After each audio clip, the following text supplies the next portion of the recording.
کێ مانچستەر سیتی ڕزگار دەکات؟ گواردیۆلا یان یاریزانەکان؟ یانەی مانچستەر سیتی ئینگلیزی لە دوایین دوو مانگدا ئەنجامەکانیان وەک پێویست نییە و بە پێچەوانی پێشبینیەکانەوە لە بارودۆخێکی زۆر خراپدایە لە پریمەر لیگ و چامپیۆنز لیگ. تەنانەت لە کۆتا 12 یاریدا تەنها یەک بردنەوەی هەیە و لە 9 یاریدا تووشی شکست بووە کە ئەوەش یەکەم جارە لە مێژووی پیپ گواردیۆلادا.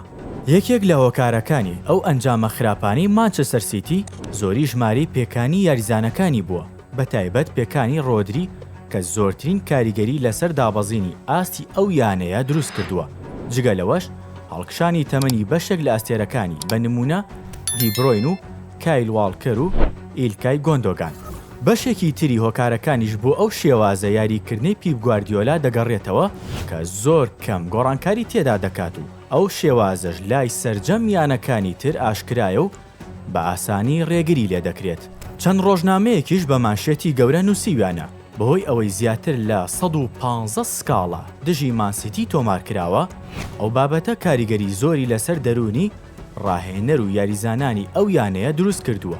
بە دەرونێکی ڕووخاوە دەچنە یاریگاوە چونکە ترسیان لەوە هەیە یانەکەیان سزای قورس بدرێت. ئێستا هەمووان چاوەڕێی ئەوەن کە مانچستەر سیتی بگەڕێتەوە سەر ڕێگا ڕاستەکەی خۆی کە مەترسیدارترین یانەی ئینگلتەرا بووە.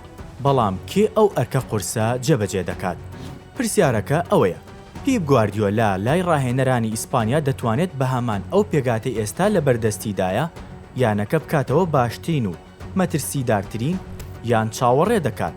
لە مێرکاتۆی زستانەدا لانی کەم 2 گرێبەستی گەورەی نوێی بۆ ئەنجام بدەن، یان دەبێت یاریزانەکانیش لەو خەمساردیە بە خەبەر بێنەوە هەز بکەن کە بەرپرسیارەتێکی گەورە لەسەر شانیانە و دەبێت جێبەجێ بکەن.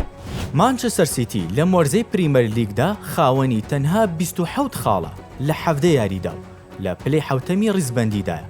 لە چامپیۆنز لیگیش بارودۆخی خراپە و لە 6 یاریدا تەنها 8 خاڵی هەیە و لە پلەی 22 ڕیزبەندیدایە. مەترسی ئەوەشی لەسرە بچێتە پلەکانی دواتر و لە قۆناغی یەکەمەوە ماڵ ئاوایی لەو پاڵۆنەتیە گەورەیە بکات.